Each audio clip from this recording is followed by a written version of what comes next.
கர்த்தருடைய பரிசுத்தமான நாமம் மகிமைப்படுவதாக.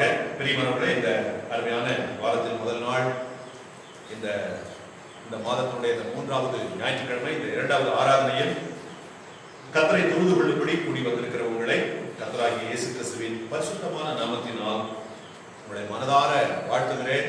நீங்கள் கர்த்தரால் ஆசீர்வதிக்கப்பட்டவர்கள். இன்றைக்கு நாம் கேட்கிற செய்தி அந்த நிரந்தரமான ஆசீர்வாதத்திற்கு நம்மை பாத்திரங்கள் ஆக்கிக் கொள்ளும்படி ஒரு எச்சரிப்பின் செய்தி. அதாவது கர்த்தருடைய வருகையை குறித்த எச்சரிக்கையை பற்றி உங்களோடு கூட நான் பகிர்ந்து கொள்ள இருக்கிறேன். முதலாவது லூக்கா சுவிசேஷம் 21ஆம் அதிகாரம் 34வது வசனத்தை நாம் வாசித்து அதை தொடர்ந்து அதற்கு ஒத்த இணையான இன்னும் சில வசனங்களை நாம் கவனிக்க போகிறோம். லூக்கா சுவிசேஷம் 21ஆம் அதிகாரம் 34வது வசனம். எடுத்தவங்க நீங்க சீக்கிரமா வாசிக்கலாம். நாம இந்த வசனத்தை நான் வாசிக்கிறேன், கவனிங்கள். உங்கள் இருதயங்கள் பெருந்திண்டியினாலும் வெறியினாலும் லௌகீக கவலைகளினாலும் வாரமடையாத படிக்கும் நீங்கள் நினையாத நேரத்தில் அந்த நாள் உங்கள் மேல் வராத படிக்கும் எச்சரிக்கையாயிருங்கள் என்று இந்த வசனத்திலே ஆண்டவர் சொல்லியிருக்கிறார். கவனிங்கள், இந்த பெருந்திண்டி அப்படிங்கிற வார்த்தைக்கு கிராமங்கள்ல ரொம்ப சாப்பாட்டையே ரொம்ப விரும்பி நிறைய சாப்பிட்றவங்க அப்படி சொல்லுவாங்க.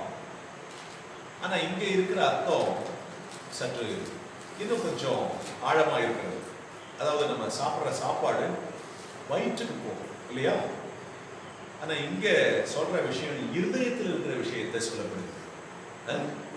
ஆமா, அதனால இந்த வசனம் உங்கள் இருதயங்கள் பெருந்திண்டினால், ரொம்ப சாப்பாட்டு மேல ரொம்ப பிரியமா இருக்கிறவங்கள வயிற்றுதான் சொல்லுவாங்க. வயிறு அவர்கள் தேவன் கூட வேதத்தில் இருக்கு. அப்படி வயிற்றை பற்றி நிறைய விமர்சனங்கள் சொல்லுவாங்க. ஆனா இங்க இருக்கிறது வயிறும் சேர்த்துதான். ஏன் அப்படின்னா இருதயத்துல என்ன தீர்மானம் பண்றாங்களோ, நல்ல தீர்மானமும் இருக்கு, கெட்ட தீர்மானம் இருக்கு. இப்ப தானியேல் ராஜாவினுடைய போஜனத்தினாலும் தன்னை தீட்டுப்படுத்தாதபடிக்கு இருதயத்துல தீர்மானம் பண்ணி கொண்டார். ஆனா சில பேர் அதை பத்தி தீர்மானம் இருக்காது. எங்கெங்க என்ன என்ன ஸ்பெஷல் இருக்குதோ அதெல்லாம் போய் தேடின்னு போறது தான் தீர்மானம் இருப்பாங்க. கவனிங்க, நம்ம சாப்பிடணும், கர்த்தருக்காக வாழ்வதற்கு சாப்பிடணும். ஆனா ரோமர் 14ஆம் அதிகாரத்தில் கூட நம்ம வாசிக்கிறோம், நாம் புசித்தாலும் குடித்தாலும் அது எல்லாமே தேவனுடைய மகிமைக்காக செய்ய வேண்டும் என்று இருக்குது. நாம வீட்டில் சாப்பிட்டாலும் சரி, வெளியில ஒரு ஃபங்க்ஷன்ல சாப்பிட்டாலும் சரி, சில இடங்கள்ல பார்த்தீங்கன்னா நீங்க பந்தியிலலாம் சில பேர் ரொம்ப அநாகரிகமா எல்லாருக்கும் ஒரு பிளேட் பிரியாணி வச்சுட்டு போறாங்கன்னா, இன்னொரு பிளேட் இதுல போட்டு அப்படிம்பாங்க. நம்ம ஆட்கள் யாரும் அப்படி இருக்கக்கூடாது. அதெல்லாம் பக்கத்துல பார்க்குறவங்களுக்கு இடரலாகவும், நாம உண்மையான தேவபக்தியா இருக்கிறவங்க இல்லை அப்படிங்கிறத அதில் நிரூபிச்சிருவாங்க.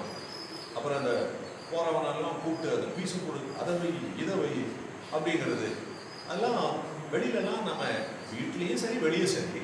எப்படி சாப்பாட்டுக்கு எப்படி ஜோம் பண்ணுறீங்க? நான் எப்படி ஜோம் பண்ணுவேன் அப்படின்னா, வசனங்களின் அடிப்படையில் ஆண்டவரே இந்த ஆகாரத்திற்காக ஸ்தோத்திரம், இந்த ஆகாரத்திற்காக உழைச்சவங்க ஆயத்தம் பண்ணி கொடுக்குறவங்கள ஆசீர்வதி, இந்த ஆகாரத்தை பரிசுத்தப்படுத்தி ஆசீர்வதித்து கொடுங்க. எல்லாத்துக்கும் வசனம் இருக்கு. அடுத்து இந்த வேலையில உணவில்லாமல் இருக்கிற மக்களுக்கு ஆகாரம் கொடுங்க, நிறைவாக இந்த ஆகாரத்தை நான் உமக்கு மகிமையாய் வாழ்வதற்கு, உமக்காக புசித்து உமக்காக வாழும்படி ஆசீர்வதிக்கும். நம்ம சாப்பிடுவதனுடைய நோக்கமே கர்த்தருக்காக வாழணும் தான் நம்ம சாப்பிடுவோம். அப்படி நாம இருக்க வேண்டும். அது ரொம்ப முக்கியம். அதனால எந்த இடத்துல எந்த பந்தியில என்ன கிடைச்சது கிடைக்கல அதை பத்தி பிரச்சனையே கிடையாது. ஏன்னா நாம சாப்பிடுறது நமக்காக இல்லை. கவனிங்களா, பைபிள் அப்படி இருக்கு. நீங்க பாக்குறத பார்த்தா அப்படிலாமா பைபிள்ல இருக்குங்கிற கேட்கிற மாதிரி இருக்கு. ரோமர் 14ஆம் அதிகாரம் 6ஆம் வசனம் மட்டும் வாசிக்கிற பாருங்க. நாட்களை விசேஷித்துக் கொள்ளுகிறவன் கர்த்தருக்கு என்று விசேஷித்துக் கொள்ளுகிறான், நாட்களை விசேஷித்துக் கொள்ளாதவனும் கர்த்தருக்கு என்று விசேஷித்துக் கொள்ளாதிருக்கிறான். புசிக்கிறவன் தேவனுக்கு ஸ்தோத்திரம் செலுத்துகிறபடியா, ஸ்தோத்திரம்னா நன்றி, கர்த்தர் தான் ஆகாரம் கொடுக்கிறாரு, நன்றி செலுத்துகிறபடியா கர்த்தருக்கு என்று புசிக்கிறான். புசியாது இருக்கிறவனும் கர்த்தருக்கென்று ருசியாதிருந்து தேவனுக்கு ஸ்தோத்திரம் செலுத்துகிறான் எழுதியிருக்குதா? அடுத்து இதே வசனம் லூக்கா 21:34 பரிசுத்த பைபிள்ல எப்படி இருக்குன்னா, எச்சரிக்கையா இருங்கள், குடித்து கொண்டும் உலக காரியங்களுக்கு அதிகமா நேரம் செலவிட்டு கொண்டும் இருக்காதீங்க அப்படின்னு இருக்கும். இப்ப இதை நான் அங்க பேசினேன், எப்படி குடித்து கொண்டோம், குடியில் மூழ்கியும் அப்படி இருக்கு. சில பேர் சில குடிக்கிறதுக்குன்னு சில நேரங்களை வச்சிருப்பாங்க, அப்போ அவங்க குடிப்பாங்க. சில பேர் குடி அந்த அந்த வாசனை இல்லாம இருக்க மாட்டாங்க. எப்போ அங்க அண்ணாத்தூர்ல பிரசங்கம் பண்ணி முடிச்ச உடனே ஒரு அம்மா வந்தாங்க, அந்த ஐயா எங்க வீட்டுக்காரர் குடிச்சுட்டு எழுந்திருக்க முடியாம கிடைச்சாரு ஐயா அப்படின்ட்டாங்க. என்ன பண்றது, அவர் ரட்சிக்கப்படாது, அவரை விடுங்க. ரட்சிக்கப்பட்டவங்களே எத்தனை பேர் அப்படிலாம் இருக்கக்கூடாது. ஏன் அப்படின்னா வசனம் நம்ம எச்சரிக்கிறது. இந்த பெருந்தண்டி அப்படின்னா 3 காரியம் அதில் சொல்லப்பட்டிருக்கு பாருங்க. உங்கள் இருதயங்கள் பெருந்தண்டியினாலும் வெறியினாலும். கவனிங்களா, குடியில பல அந்த ஸ்டேஜ் இருக்குது இல்லையா? சிலர் வந்து கொஞ்சமா குடிப்பாங்க, சிலர் வந்து அதுல வெறி அப்படின்பாங்க. அந்த தீராம குடிச்சு குடிச்சு குடிச்சு. கவனிங்க, கடந்த தீபாவளிக்கு நான் சொன்னேன், தீபாவளிக்கு முதல் நாள் மறுநாள் தீபாவளியை கொண்டாட ஆரம்பிச்சுக்கிறாங்க 3 பேர். பாட்டில்களை வாங்கி வந்துச்சு, முடிஞ்ச வரைக்கும் போட்டு நீயா நானா குடிச்சு 3 பேர் இறந்துட்டாங்க.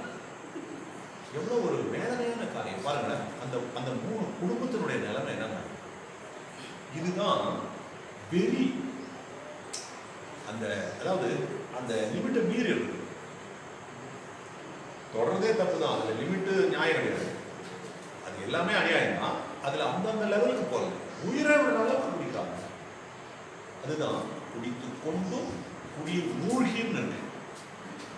அப்போ இவங்களால பாருங்க, சில பேருக்கு அதுல அந்த மாதிரி அந்த மூழ்கி அப்படின்னா அது இல்லாமலே அவங்களால இருக்க முடியாது.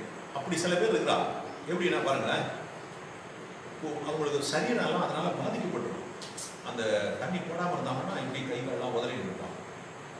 அது அது போட்ட பிறகு ஸ்டடி ஆகிடுவாங்க. எப்படி சிஸ்டம் தலைகீழா மாற்றி வச்சுக்கிட்டாங்க பாருங்க. அது மாதிரிலாம் சிலருக்கு ஆயிடும். ஆனாலும் அது நியாயம் விடுறதுக்கு வாய்ப்பு இருக்கிறது. கர்த்தருக்கு மகிமை. அதுதான் வேதம் சொல்லுது. கவனிங்க, குடினா அது மட்டும் கிடையாது, அதை போல மற்றது அந்த பெருந்திண்டி, வெறி, லௌகீகம். அப்படின்னா ஆமா, லௌகீகம்னா உலக பிரகாரமான இன்பங்கள், அதுக்கு சிற்றின்பங்கள்னு பேர். கவனிங்க, சிற்றின்பம் அப்படின்னாலே பேரின்பம் ஒன்று இருக்கிறது அப்படிங்கறத நம்ம அண்டர்ஸ்டாண்ட் பண்ணிக்கணும். கவனிங்க, பேரின்பம், சிற்றின்பம் அது என்ன? நிரந்தரமா இல்லாம இந்த பூமியில மட்டும் தற்காலிகமா அது சில அது மாயையானது. சந்தோஷம் மாதிரி தெரியும், ஆனா அது உண்மையிலே அது சந்தோஷம் கிடையாது. கவனிங்களேன், இந்த ஃபங்க்ஷன் நல்ல நாட்கள், அதாவது நல்ல நாட்கள்னா சந்தோஷமான நாட்கள்னு அவங்க வச்சிருப்பாங்க. ஒருத்தருக்கு பிறந்த நாள் வருது, கல்யாண நாள் வருது, அது மாதிரி காரியங்கள்ல இருப்பாங்க. அது மாதிரி அல்லது பண்டிகைகள் வரும்போது மக்கள் என்ன பண்றாங்க, அதை ரொம்ப சந்தோஷமா கொண்டாடணும்னு போய் அந்த சந்தோஷத்துல ஒண்ணுதான் மதுபானங்களையும் சேர்த்துக்கிறாங்க. ஆக்சுவலி அது வந்து நல்லது கிடையாது. அப்போ உதாரணத்துக்கு பாருங்களேன், இப்போ ஊர்ல ஒருத்தர், ஒரு அமைதியான மனுஷன் ஒருத்தர் போறாரு, ஒருத்தர் வந்து வீணா அவர்கிட்ட வம்பு இழுத்து திட்டி போடுறாருன்னு வச்சுங்களேன், இது ஒரு பிரச்சனை. இன்னொருத்தர் அதே மாதிரி அமைதியான ஒருத்தர், இன்னொருத்தர் வந்து நல்லா தண்ணி போட்டுட்டு வந்து இவரை பாடா சண்டைக்காது இதுன்னு திட்டி போடுறாருன்னு வச்சுங்க. இப்போ இந்த ரெண்டுத்துக்கும் பஞ்சாயத்து பண்றாங்க. ஒருத்தர் குடிக்காத ஒருத்தர் திட்டாரு, அதை எப்படி காம்ப்ரமைஸ் பண்ணுவாங்க? அடுத்து குடிச்சிட்டு வந்து ஒருத்தர் இன்னொருத்தர் திட்டார், இது எப்படி சமாதானம் பண்ணுவாங்க? கொஞ்சம் யோசிச்சு பாருங்க. கவனிங்களா, இந்த குடிச்சிட்டு திட்டினார்ல, அவருக்கு ஊரே சப்போர்ட் வந்து. ஏன்னா அட உடா குடிச்சிட்டு எதை பேசினாங்க. அப்போ கவனிங்களா, குடிக்காம பேசினவரை எல்லாரும் எதிர்ப்பாங்க. நீ எப்படி அப்படி பண்ணலாம், நீ எப்படி அதை செய்யலாம்? குடிச்சிட்டு பேசுறாருல, 2 பேருமே பண்ணது அநியாயம் தான். ஆனா குடிச்சவருக்கு கூடுதலா ஊர் மக்கள் சப்போர்ட் ஆயிட்டாங்க. ஏப்பா குடிபோதில் பேசிட்டாப்பா கொடுப்பா கவனிங்களா. சில பேர் இதுக்காகவே வேணுமே குடிச்சிட்டு வந்து பேசிக்கிறது.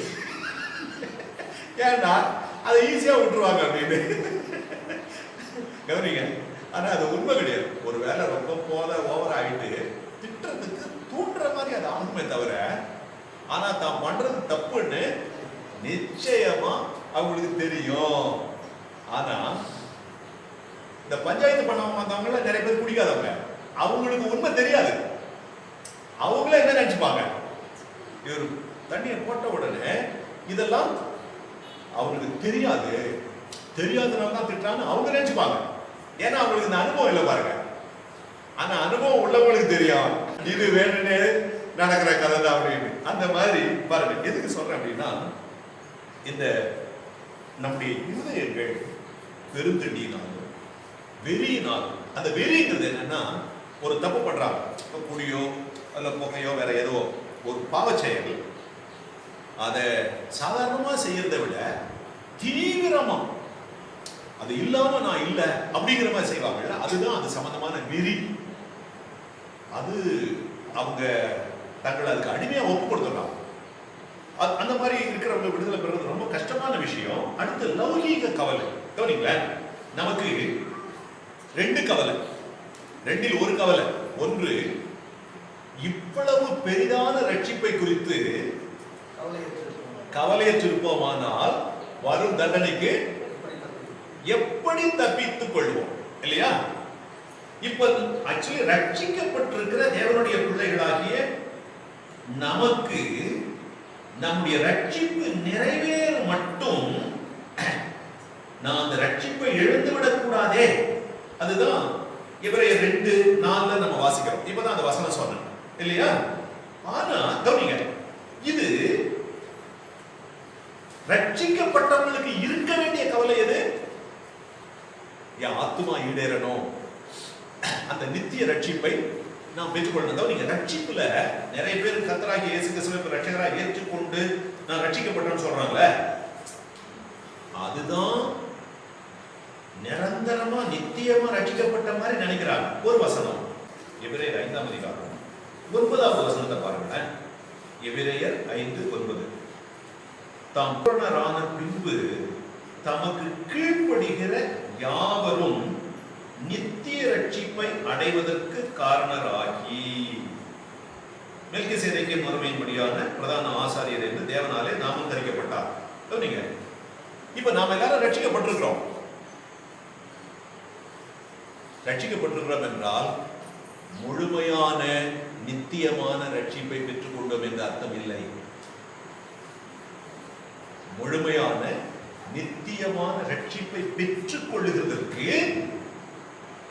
அந்த ரட்சிப்பை கொடுக்கிற ரட்சகரை நம்முடைய ரட்சகராக ஏற்றுக்கொண்டு பாவத்தை விட்டு பாவ மன்னிப்பை பெற்று நித்திய ரட்சிப்பை பெற்றுக் கொள்வதற்காக இந்த ரட்சிப்பு நிறைவேறுகிறதற்கு நாம் தொடர்ந்து பரிசுத்த வாழ்க்கை வாழ்ந்து பிரயாசப்பட்டுக் கொண்டிருக்கிறோம். நாம யாரும் அந்த முழுமையான ரட்சிப்பு நிறைவை பெறவில்லை. கவனிங்க, அந்த முழுமையான ரட்சிப்பு நிறைவை பெற்றால் நாம் இங்க இருக்க மாட்டோம், ஆண்டவரோடு போய்விடுவோம். அந்த நிறைவை பெறும் வரைக்கும், அந்த நிறைவை அடைவதற்காக நாம் தொடர்ந்து பரிசுத்த ஜீவியத்தில் வளர வேண்டுமே தவிர இந்த கவலையை விட்டுவிட்டு, கவனிங்க, இந்த கவலையை விட்டுவிட்டு அந்த லௌகீக கவலை இருக்குல்ல, உலகத்தாரை பத்தி சொல்லல, உலகத்தார் எல்லாருக்குமே லௌகீக கவலை தான். அது அவங்களுக்கு இருக்கிறது ஆச்சரியம் அல்ல, இயல்பு. அதுதான் நாமும் ரட்சிக்கப்படாததுக்கு முன்னால் அப்படி இருந்தோம், அது ரட்சிக்கப்படலைன்னா அப்படிதான் இருப்பாங்க. ஆனா அந்த கவலை நம்மை விட்டு நீங்கி நித்திய ரட்சிப்பை பெற்றுக் கொள்வதற்கான கவலை உள்ள வந்து அதை பெற்றுக்கொள்ற வரைக்கும், அதை அடையிற வரைக்கும் அந்த கவலை நமக்குள்ள இருக்கணும். ஆனா இங்க ஆண்டவர் என்ன சொல்றாருன்னா, இப்போ ரட்சிக்கப்பட்டிருக்கிற நீங்க இந்த ரட்சிப்பு நிறைவேறதுக்கு கவலையோட சரியா அதை பெற்றுக்கொள்ற வரைக்கும் இருக்கிறதுக்கு பதிலா அந்த கவலையை விட்டுவிட்டு, அது பரலோக ராஜ்யத்தை பற்றிய கவலை. ஆனா இது லௌகீக கவலைன்னா இந்த உலகத்தில் இருக்கிறவைகள் எல்லாம் ஆண்டவர் வேணான்னு சொல்லதெல்லாம் தேடி தேடி அனுபவிக்க வேண்டும் என்கிற கவலை, சிற்றின்ப கவலை. இப்ப ரட்சிக்கப்பட்ட ஒருவருக்குள்ள இது இருக்கவே கூடாது. இந்த மூணும் நம்முடைய இருதயங்களில் இந்த பெருந்திண்டி என்பதற்கு இந்த சிற்றின்பம் களியாட்டு, அந்த சிற்றின்பம் களியாட்டுக்கு உள்ள இருக்கிறது தான் இந்த புகை, குடி, இன்னும் இப்படிப்பட்ட அந்த எல்லா வேசித்தனங்கள் எல்லா பாவங்களும் சேர்ந்தது. அததான் இங்க வேதம் பெருந்திண்டி என்று சுட்டி காட்டுகிறது. நம்ம கிராமத்துல ஊர்ல பெருந்திண்டி அப்படின்னு சொல்லுவாங்கன்னா சாப்பிட்றத பத்தி சொல்லுவாங்க. ஆனா இது அதோடு கூட அடிஷனலா மற்றவைகளையும் சேர்த்து சொல்லுகிறது. இப்ப இவங்க கவலை, ரட்சிக்கப்பட்ட ஒருத்தனுக்கு எதை பற்றி கவலை இருக்க வேண்டும்? நான் அந்த முடிவான ரட்சிப்பை, நித்திய ரட்சிப்பை பெற்றுக்கொள்ள வேண்டும். அந்த கவலை உள்ள வந்துச்சுன்னா இந்த உலகத்தை பற்றி, சிற்றின்பங்களை பற்றி கவலை நமக்கு இருக்காது. ஆனா கவனிங்க, எந்த மனுஷனா இருந்தாலும் இந்த ரெண்டில் ஒரு கவலை அவனுக்குள்ள இருக்கும். நான் ஆண்டவரோட ராஜ்யத்தை அடைய வேண்டுமே, அநேகரை ஆண்டவரோட ராஜ்யத்தை கொண்டு போய் சேர்க்க வேண்டுமே. அந்த கவலை நித்தியத்திற்குரிய கவலை, பரலோக ராஜ்யத்தை குறித்த கவலை, நித்திய ஜீவனை பற்றிய கவலை, நித்திய ரட்சிப்பை பெற்றுக்கொள்வதை பற்றிய கவலை. அதான் இவ்வளவு பெரிதான ரட்சிப்பை குறித்த கவலை நமக்குள்ள வந்துச்சுன்னா அது நல்ல கவலை. இது ரட்சிக்கப்பட்ட எல்லாருக்குள்ளும் இருக்க வேண்டிய கவலை.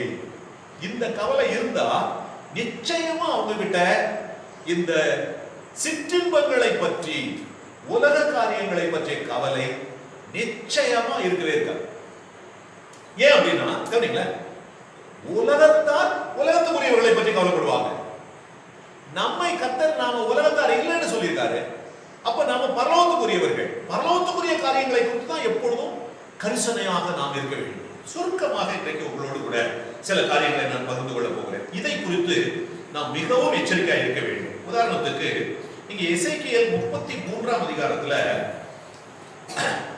ஒரு 20 வசனங்கள் நீங்க இன்றைக்கு பொறுமையா நீங்க வீட்டுல போய் வாசித்து பார்த்து கொள்ளுங்க.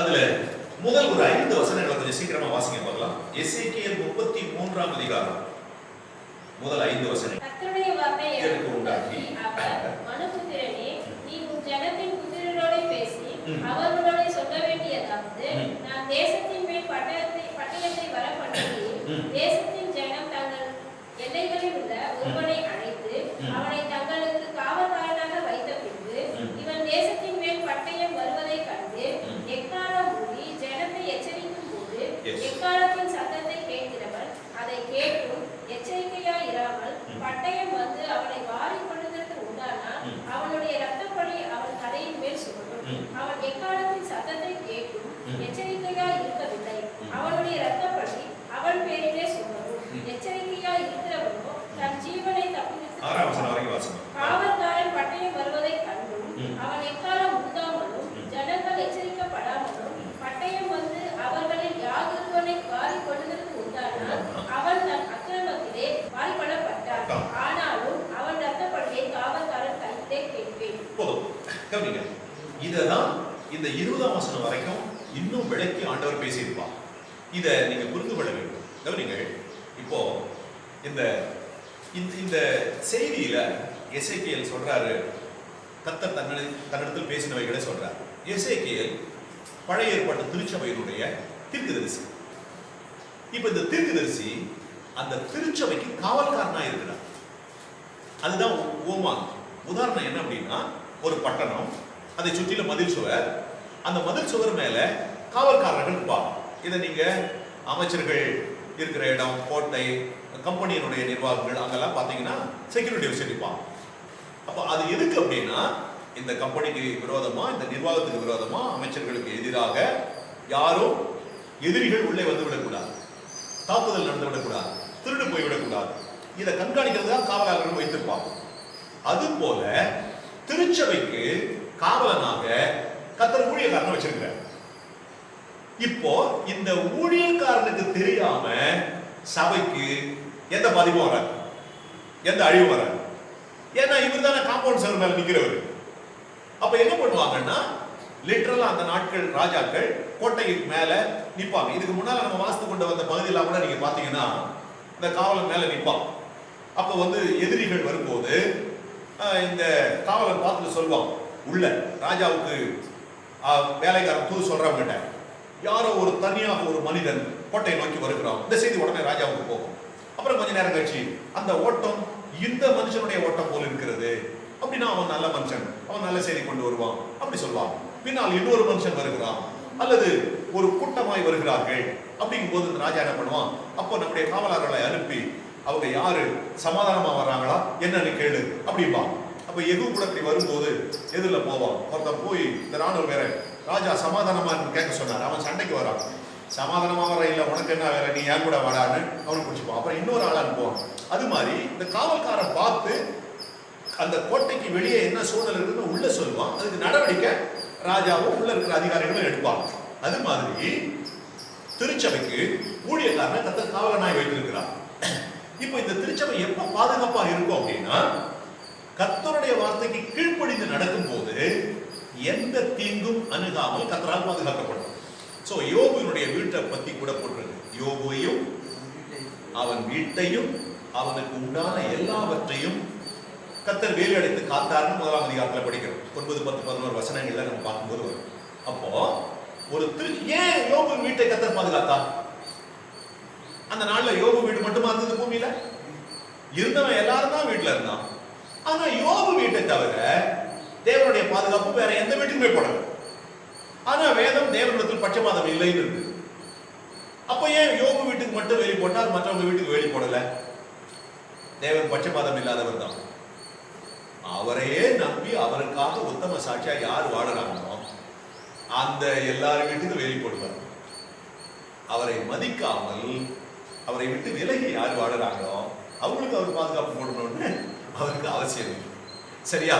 அதனால திருச்சபை அவர் பாதுகாத்து வருகிறார். அப்ப திருச்சபைக்கு காவலனாக ஊழியக்காரனை வைக்கிறார். கவனிங்களா, ஆபத்து எப்ப வரும்னா, திருச்சபை சத்தியத்தின்படி நடந்து கொண்டால் தீமை திருச்சபைக்கு வராது. திருச்சபை எப்ப சத்தியத்தை விட்டு விலகுகிறதோ அப்பொழுது திருச்சபைக்கு தீமை, அழிவு, தண்டனை வரும். ஆனா வர்றதுக்கு முன்னால எச்சரிக்கை ஊழியக்காரன் மூலம் கர்த்தர் சொல்லுவான். இப்ப நம்ம வாசித்த இந்த பகுதியில கர்த்தர் சொல்றாரு, ஒருவன் சத்தியத்தை விட்டு விலகும் போது காவல்காரனா இருக்கிற ஊழியக்காரன் இப்படிலாம் நீங்க சத்தியத்தை விட்டு விலகினால், கர்த்தருக்கு எதிராக செயல்பட்டால் கர்த்தருடைய தண்டனை வரும் என்று எக்காலத்தை ஊத வேண்டும். இந்த மேல காம்பவுண்ட் சுவர் மேல நிக்கிற இந்த காவலன் அந்த எக்கால சத்தத்துக்கு ஒவ்வொரு காரியத்துக்கும் ஒரு இடத்துல கூட வேண்டும் என்பதற்கு ஒரு விதமான சவுண்ட் இருக்கு. அது யுத்தத்துக்குன்னு ஒரு சவுண்ட் இருக்கு, சமாதானத்துக்குன்னு சவுண்ட் இருக்கு. இப்படி பல விதங்கள்ல அந்த சவுண்ட் இருக்கும். அப்போ எதிரிகள் வரும்பொழுது, இந்த பட்டணத்துக்கு அழிவு வரும்போது இந்த காவல்காரன் எக்காலத்தை ஊதுவான், ஆபத்து வருகிறது என்று. அப்ப என்ன பண்ணணும், உள்ள இருக்கிறவங்க தங்களை காப்பாற்றிக் கொள்ள வேண்டும், ஓடி பதுங்கிக் கொள்ள வேண்டும், அல்லது எதிரிகளை எதிர்த்து சண்டை போடுவதற்கு ஆயத்தமாக இருக்க வேண்டும். இப்போ இந்த எக்காலத்தை காவல்காரன் ஊதி எச்சரித்த பின்பும் இந்த மக்கள் எச்சரிக்கையா இல்லாம எதிரி கையில செத்தா அவங்க ரத்தப்பொழி அவங்க தலைமையில தான்.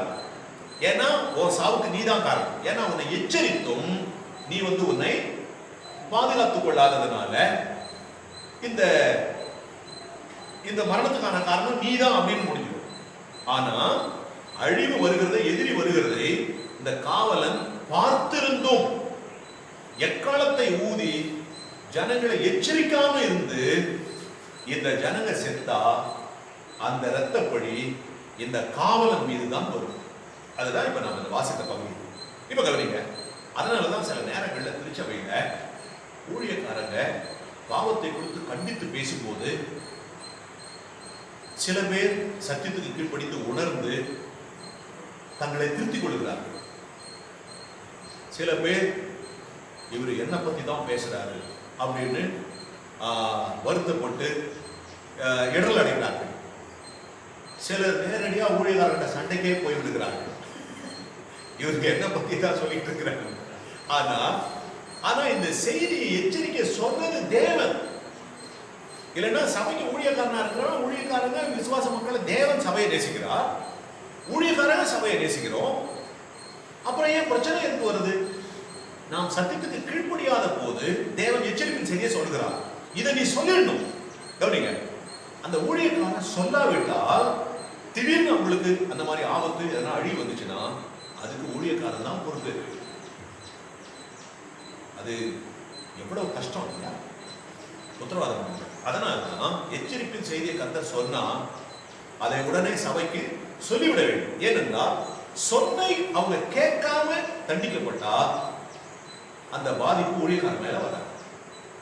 அதனாலதான் இந்த கண்டிப்பின் செய்தி கட்டாயம் எல்லாரும் சொல்லி ஆக வேண்டும்.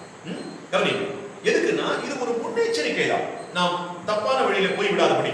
அப்போ இங்க வேதாகமத்தில் நாம் பார்க்கும்போது கவனிங்க, இதற்கு சில உதாரணங்களை நான் உங்களோடு கூட சொல்ல விரும்புகிறேன். எச்சரிக்கை எது எதுல இருந்து நாம் எச்சரிக்கையா இருக்க வேண்டும்? உதாரணத்துக்கு லூக்கா 11:35. ஆகையால் உன்னிலுள்ள வெளிச்சம் இருளாகாதபடிக்கு எச்சரிக்கையாய் இரு. போதும். கவனிங்க, சுருக்கமா எளிமையா இந்த வசனம் சொல்லுகிறது. ஆகையால் உன்னில் உள்ள வெளிச்சம் இருளாகாதபடிக்கு எச்சரிக்கையா. இப்ப கவனிங்க, நம்மில் வெளிச்சம் எப்படி வந்துச்சு? நாம ஏற்கனவே எங்க இருந்தோம்? இருள் என்பது எதை காண்பிக்கிறது? சாத்தானையும் அவனால் ஏற்படுத்தப்பட்ட பாவங்களை குறிக்கிறது. ஏன்னா அப்ப 1 பேதுரு 2:9 தெளிவாக சொல்கிறது. நாம எங்க இருந்தோம்? அந்தகாரத்தில் இருந்தோம். அந்தகாரத்தில் இருந்த நம்மை அவர் என்ன கொண்டு வந்துட்டாரா? ஆச்சரியமான ஒளியின் இடத்திற்கு. கவனிங்களா, உண்மையாகவே ரட்சிக்கப்பட்டு சாட்சியா இருக்கிற கிறிஸ்தவர்களை பார்த்து அவங்க ரட்சிக்கப்படுறதுக்கு முன்னால இருந்ததை அறிந்திருந்தவர்கள் ரட்சிக்கப்பட்டு சாட்சியா வாழறவங்களை பார்த்து உண்மையாகவே ஆச்சரியப்படுறாங்க. நான் சொல்ற செய்தி உண்மையா இல்லையா? ஆனா வேற விதமான ஆச்சரியமும் இருக்கு. இவங்க கிறிஸ்தவங்களா இருந்துகிட்டு எப்படிதான் எப்படி இருக்கிறாங்களோ அப்படியும். ஏன்னா கவனிங்கள, ஆண்டவரை விசுவாசத்துல ஆச்சரியப்படுத்த பல வச்சவங்களும் உண்டு. அது புறஜாதி. அந்த 100க்கு அதிபதி மத்தேயு 8ஆம் அதிகாரத்துல அவன் கர்த்தர் மேல வச்ச விசுவாசத்தை பார்த்து இயேசுநாதரே ஆச்சரியப்பட்டான். இப்படிப்பட்ட விசுவாசத்தை நான் ஆனா இஸ்ரவேலர்களும் ஆச்சரியப்பட வச்சாங்க கர்த்தரை. எப்படி? இவர் சொல்ற எதையுமே விசுவாசிக்காம அவிசுவாசப்பட்டு அதுல அவர் ஆச்சரியப்பட்டார். கேட்டா இவனுங்கெல்லாம் ஆபிரகாமின் சந்ததின்னு சொல்லிக்கிட்டு மோசே காலத்துல இருந்து வேதவசனத்தை பெற்று வாசித்து நான் யூதன், நான் ஆபிரகாமின் சந்ததி, நான் பரலோகத்துக்கு சொந்தக்காரன்னு சொல்லிக்கிட்டு பரலோகத்துக்கு பாக்கியத்தை அடையிறதுக்கு வேண்டிய வசனத்தை சொன்னா விசுவாசிக்காம அது அந்த வசனம் இருப்பாருங்க. மார்க்ல வருது இல்லையா? மார்க் 6:6. கொஞ்சம் கவனிங்களா எப்படிலாம் இருக்குன்னு பாத்துங்க. ஆச்சரியப்பட்டு கவனிங்களா, நாம ஆண்டவரை பரிசுத்த ஜீவியத்தினால ஆச்சரியப்படுத்தணும். கர்த்தரே எப்பா இவன் கூட இந்த அளவுக்கு திருந்துவானா, எப்படா இவ்வளவு திருந்திட்டான அப்படின்னு நம்மளை பார்த்து ஆச்சரியப்படுது.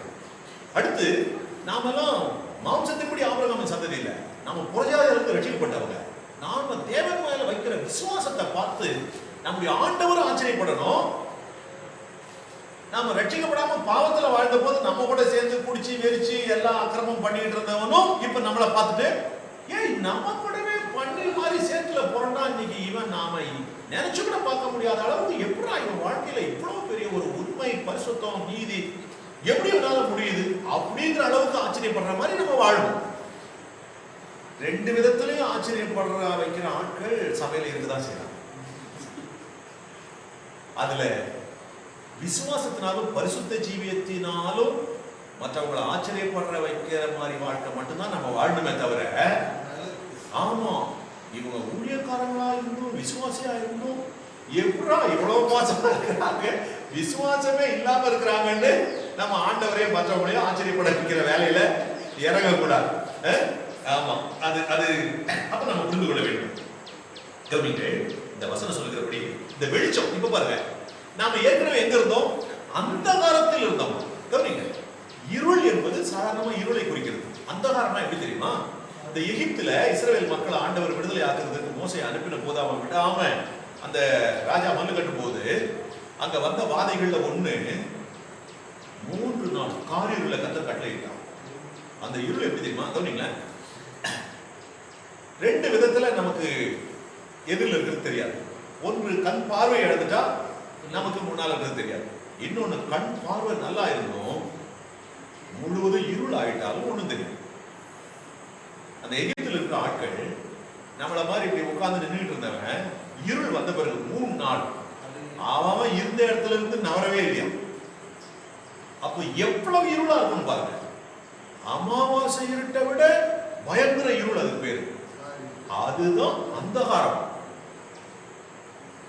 அப்படிப்பட்ட பாவத்துலதான் நானும் வாழ்ந்தேன். ரட்சிக்கப்படுறதுக்கு முன்னால எல்லாருமே வாழ்ந்தோம். அங்க இருந்த நம்மை எங்க கொண்டு வந்துட்டாராம்? சாதாரணமான வெளிச்சம் இல்ல, ஆச்சரியமான ஒளி நடத்துது. இப்ப கவனிங்க, அந்தகாரம் அது சாத்தானை குறிக்கிறது. ஆச்சரியமான ஒளி யாரை குறிக்கிறது? கர்த்தராகிய இயேசு கிறிஸ்துவை குறிக்கிறது. பாவமே இல்லாதவர், பாவத்தை அறியாதவர், பாவம் செய்யாதவர். ஆனால் நம்முடைய பாவம் மொத்தையும் தான் மேல கொண்டு கொண்டார், நம்மை பரிசுத்தமாக்கிறார். இப்ப கவனிங்களேன், இப்போ உதாரணத்துக்கு நான் இப்படி சொல்றேனே, ஒரு கருப்பா ஒரு ஒரு நீக்ரோ ஃபேமிலி நான் நேசிக்கிறேன், எல்லாரும் மனுஷன் தான். அந்த கருப்புங்கிறதுக்காக சொல்றாங்க. ஒரு நீக்ரோ ஃபேமிலியில பிறந்த ஒரு பொண்ணு, கருப்பா ஒரு பொண்ணு பிறந்துச்சு. அப்படியே தான் இருந்துச்சு, வளர்ந்துச்சு. திடீர்னு பார்த்தா அந்த பொண்ணு பயங்கர ஒயிட் ஆயிடுச்சு, அவ்வளோ வெள்ளையாயிடுச்சு. அந்த பொண்ணு கண்ணக்கரையன்னு இருக்கும் போதும் அந்த ஊர்ல இருக்கிற மக்களுக்கு தெரிஞ்சிச்சு. இப்போ பார்த்தா திடீர்னு ரொம்ப பிரைட்டா, எப்படி அதை சொல்றது, உலகத்துல ரொம்ப கலரா யார் இருப்பாங்க? இந்த வெள்ளைக்காரங்க சொல்றாங்க. அந்த மாதிரி அந்த பொண்ணு கலர் மாறிடுச்சுன்னு வச்சுக்கோங்க. அந்த ஊர்ல இருக்கிறவங்க ஏற்கனவே கருப்பா இருந்து பார்த்தாங்க, மறுபடியும் இப்ப பார்த்தாங்க ரொம்ப வெள்ளைக்காரி மாதிரி ஆயிடுச்சு. அப்படியே கண்டுக்காமலா போவாங்க? ஏன்டா இது எப்படா இந்த பொண்ணு வச்சுன்னா ஃபேர் லவ்லி போட்டு அப்படி மாறிடுச்சு. எப்படியோ போட்டு யாரும் மாறுறது இல்ல. ஆனா அந்த மாதிரி ஒரு கிரீம் போட்டு மாறிட்டாங்கன்னு அப்படி வச்சுக்கோங்களேன். அடுத்து மாமண்டூர்ல அந்த கடைகள்ல அந்த கிரீமே மொத்தம் காலி, ஒரு பாக்கெட் கூட கடையில் இருக்காது, மொத்தம் வாங்கிடுவாங்க இல்லையா? நான் எதுக்கு சொல்றேன் அப்படின்னா, இந்த ஆச்சரியம் ஏன் வருது அப்படின்னா, கருப்பாவே பிறந்து கருப்பாவே இருந்தா ஆச்சரியம் வராது. ரொம்ப கலராவே அவங்க பிறந்து கலராவே இருந்தாங்கன்னா அது ஆச்சரியம் இல்லை. ஆச்சரியம் எங்க வருதுன்னா, அந்த காலத்துல இருந்தவன் நான் தான், எல்லா பாவத்தையும் செய்தவன், இப்போ ஒரு பாவம் கூட செய்யாம வாழறான். அதான் ஆச்சரியம். அந்த காலத்தில் இருந்து ஆச்சரியமான ஒளியிடத்திற்கு வரவழைத்தவர். இப்ப அவருடைய புண்ணியங்களை அறிவிக்கிறது தான் ஊழியம். இப்ப கவனிங்க, அந்த காலத்துல இருந்த நமக்கு வெளிச்சம் கிடையாது. ஆனா இப்போ ஆச்சரியமான ஒளியிடத்துல வந்து அந்த ஒளியினால நாம வெளிச்சமா பிரகாசிக்கிறோம். இந்த வெளிச்சம் எதை சொல்லுகிறது? மத்தேயு 5ஆம் அதிகாரத்துல 14 இருந்து 16 வசனங்களை பார்க்கும்போது, நீங்கள் உலகத்திற்கு வெளிச்சமா இருக்கிறீங்க. அதை எதை காண்பிக்கிறதுனா, பாவ வாழ்க்கையை விட்டு பரிசுத்தமான ஜீவிப்பதையும் நம்மால் முடிந்த நற்கிரியைகளை மற்றவர்களுக்கு செய்வதை தான் அது குறிக்கிறது. சரியா? இதுதான் கண்ணங்கரேன்னு பிறந்து வெள்ள வெளியேன்னு மாறும். பாவமான வாழ்க்கையை விட்டுட்டு பரிசுத்தமான ஜீவியத்திற்கு தன்னை ஒப்பு கொடுத்து அப்படியே வாழ்வது. பரிசுத்தமாய் வாழ்வது, இயன்ற நன்மையை மற்றவர்களுக்கு செய்வது, யாருக்கும் தீமை செய்யாதிருப்பது, பாவத்தை விரும்பி செய்யாதிருப்பது, அதுதான் அந்த ஜீவன். அதனாலதான் அந்த காலத்தில் இருந்த நாம இப்ப வெளிச்சம் ஆயிட்டோம். கவனிங்க, வெளிச்சம் ஆயிட்டோம், அதனால இந்த வெளிச்சத்தை இழக்கவே மாட்டோம், இழக்கவே முடியாது அப்படிலாம் நினைக்கணும். அததான் இந்த வசனம் சொல்லுது. இப்ப லூக்கால வாசித்தமே, உங்கள் வெளிச்சம், லூக்கா 11:35 வாசித்தமே, உங்களில் உள்ள வெளிச்சம். கவனிங்க, எத்தனை தடவை நாம வெளிச்சமா இருந்து மறுபடியும் இருளா மாறின நமக்கும் அனுபவம் இருக்குது, மற்றவங்களே நாம பாக்குறோம். நேற்று வெளிச்சமா இருந்தாலும் இன்னைக்கு இருளாயிடும். ஒருவேளை இன்னைக்கு இருளா இருந்துட்டு நாம தப்பு பண்ணிட்டோம், பாவத்துல வந்துட்டோம், கர்த்தர் என்ன மன்னிக்கணும்னு பாவத்தை அறிக்கை செய்து மறுபடியும் வெளிச்சமா மாறிடும். ஒரு நாள் வெளிச்சம் ஒரு நாள் இருள் அப்படி மாறி கட்டக்கூடாது. ஒருவேளை வெளிச்சமா இருந்து இருளா நம்ம மாறி போயிருந்தோம்னா, அதாவது பரிசுத்த வாழ்க்கையை செய்துட்டு அதை தொடராமல் பாவ வாழ்க்கையில விழுந்திருந்தோம் என்றால், மறுபடியும் நம்மை சரி செய்து கொண்டு உறுதியா பரிசுத்த வாழ்க்கையை தொடருகிறதற்கு நாம் முயற்சி எடுத்து அந்த நிலையை அடைந்து கொள்ள வேண்டும். அதான் இங்க எச்சரிப்பாக சொல்லுகிறது. எப்ப நீங்க வெளிச்சமா வாழறவங்க பாக்கியவாங்க, இருளான ஆபத்து. அதனாலதான் உன்னில் உள்ள வெளிச்சம் இருள் ஆகாதபடிக்கு. ஏன் இருள் ஆனா என்ன ஆகும்? என்ன ஆபத்து? நரகத்துல போய் வேதனை பட வேண்டியதா இருக்கும். அதை விட பெரிய ஆபத்து என்ன இருக்கு? அதை விட பெரிய தண்டனை என்ன இருக்கு? நரகத்துக்கு தப்பிக்கணும்னா என்ன பண்ணணும்? இருளை விட்டு விலகி வெளிச்சமாகவே வாழணும். ஆமென். அததான் இங்க வேதம் எச்சரிக்கிறது. அப்ப நம்மில் உள்ள வெளிச்சம் என்பது என்ன? நம்முடைய பரிசுத்த ஜீவியம். நான் உங்களுக்கு சொல்லட்டுமா? கவனிங்க. பரிசுத்த ஜீவியம் தான் நம்முடைய வாழ்க்கைக்கான சரியான பாதுகாப்பு. உதாரணத்துக்கு ஒரு புல்லட் ப்ரூஃப் மாதிரி. இப்போ மழையில போறவங்க ரெயின் கோட் போவாங்க, நனையாம போறாங்க. அந்த மாதிரி இந்த உலகத்தினுடைய தீமையிலிருந்து நாம விலகி பரிசுத்தமா வாழ்வதுதான் நமக்கான மிகப்பெரிய பாதுகாப்பு. கவனி, அதை தானே நான் அடிக்கடி சொல்வேன். ரோமர் 6:22. இப்போ வாசிக்கலாம் பாருங்க அந்த வசனத்தை. ஏன் கேட்டா ரோமர் 6:22 இந்த வசனம் சொல்லுகிறது, இப்பொழுது நீங்கள் பாவத்தினின்று விடுதலையாக்கப்பட்டு தேவனுக்கு அடிமைகள் ஆனதினால் பரிசுத்தமாகுதல் உங்களுக்கு கிடைக்கும் பலன் முடிவோ. ஏன் உங்களில் உள்ள வெளிச்சம் இருளாகாதபடி எச்சரிக்கையா இருங்கன்னு வேதம் சொல்லுகிறது. நீ வெளிச்சத்துல நிலைத்திருந்தா நீ பரிசுத்த ஜீவியத்துல நிலைத்திருக்கிற. இதுல நிலைச்சிருந்தா உன் வாழ்க்கை முடியும் போது அல்லது நீ இருக்கும் போதே கர்த்தர் உன்னை அழைச்சிட்டு போனாலும் உனக்கு நித்திய ஜீவன் கிடைத்து விடும். அதுக்கப்புறம் நித்திய ஜீவனை அடைந்த பிறகு நீ எதுக்குமே பயப்பட வேண்டிய அவசியம் இல்லை. மறுபடியும் பாவம் செய்து விடுவேனோ, மறுபடியும் தண்டனை வந்து விடுமோ, நரகம் போவோனோ, அதுக்கு வாய்ப்பு கிடையாது. நித்திய ஜீவனை பெற்ற பிறகு நாம் மறுபடியும் தவறுகிறதுக்கு வாய்ப்பு இல்லை. நாம் நிரந்தரமா கர்த்தரோடு வாழ்வோம். அது வரைக்கும் நீ மறுபடியும் பழைய பாவ வாழ்க்கைக்கு திரும்பி விடாதபடிக்கு எச்சரிக்கையாயிரு. இப்ப கவனிங்க. இப்போ நான் சொன்னேன், நான் அடிக்கடி இந்த குடியை பத்தி சொல்றேன்னு நினைச்சுக்காதீங்க. இந்த தீபாவளி அன்னைக்கு சொன்னேன், முதல் நாள் 3 பேர் குடிச்சாங்க. கவனிங்க, அவங்கள 3 பேர் ஒருத்தருக்காவது தெரியுமா இன்னைக்கு செத்து போயிருவாங்க? தெரியாதுல்ல. அப்ப கிறிஸ்தவங்க மட்டும் என்ன தைரியத்துல போய் குடிக்கிறாங்க? குடிச்சிட்டு அப்படியே போயிடுச்சுன்னா என்ன பண்றது? அப்படியே போயிடுச்சுன்னா நேரா நரகம் தான் போகணுமா? நரகம் தான் போகணும். அப்படி போயிட மாட்டாங்க நம்பிக்கையில தான் குடிக்கிறது. என்ன குடி மட்டும் கிடையாது, எந்த ஒரு பாவச்செயல்னாலும் சரி அதுல ஈடுபட்டு இருக்கும் போது உயிர் போவாதுன்னு என்ன கண்டிஷன்? கவனிங்க. ஆத்துல தண்ணி போகுது, அங்கங்க தரப்பாலங்கள்லாம் இருக்கு. ஒரு இடத்துல என்ன ஊர்னு தெரியல, சில பேர் முழங்கால் தண்ணி போறாங்க. ஒரு அம்மா வயசானவங்க ஒரு பெண் பிள்ளையை கூட்டிக்கிட்டு, இந்த மாதிரி பிள்ளைங்க ஜெனி மாதிரி ஒரு பாப்பாவை கூட்டிக்கிட்டு எல்லாரும் போறாங்கன்னா அது போய் அதோட போயிடுச்சுங்க. கவனிக்கணும், ரொம்ப யோசிக்கணும். நாம பொல்லாங்கனுக்குள் கிடக்கிற உலகத்துல வாழணும். கவனிங்க, ஆண்கள் போறாங்க, வேட்டியை மடிச்சு கட்டிட்டு லுங்கியை மடிச்சு கட்டிட்டு பேட்டை போட்டு சுட்டிட்டு போறாங்க. ஒரு கால் இப்படி வச்ச உடனே அடுத்த காலை எடுத்து வைக்கிறாங்கன்னா இந்த இடையில தண்ணி தடுக்காது, கொஞ்சம் ஈஸியா போறாங்க. இந்த அம்மா தர வரைக்கும் சேலையை கட்டிக்கிட்டு இப்படி போனா அது வயசானவங்க, பலன் குறைஞ்சவங்க, வயசானவங்க கால் வரைக்கும் சேலையை விட்டுக்கிட்டு பொண்ணையும் பாப்பாவையும் கூட்டிட்டு போனா அதுதான் இவங்களை இடிச்சு தண்ணி இழுத்துட்டு போறதுக்கு வாய்ப்பாகி போச்சு. 2 பேரும் போயிட்டு விழுந்துட்டாங்க. அப்புறம் காப்பாத்திட்டாங்கன்னு நான் கேள்விப்பட்டேன். இல்லைன்னா என்ன ஆயிருக்கும்? 2 உயிர். ஏன் அப்படி போகணும்? இல்ல நிறைய ஆட்கள் போறாங்க, வாலிப பசங்களாம். இவங்க வயதானவங்க, எப்பா கொஞ்சம் 2 பேரு தம்பி என்ன உன்னை பிடிச்சிக்கிறப்பா, என்னை கூப்பிட்டு போப்பா, ஏதாவது ஹெல்ப் கேட்டு போயிருக்கு. இது மாதிரி யோசனை இல்லாம கவனிங்க, உயிரை இழந்தா மறுபடியும் பெற முடியுமா? எவ்வளவு அலட்சியம் காட்டாங்க. எத்தனை பேர் இப்ப இந்த மழை வெள்ளத்துல எவ்வளவு பேர் போயிட்டாங்க? கவனக்குறைவு, ஜாக்கிரதை இல்லாம.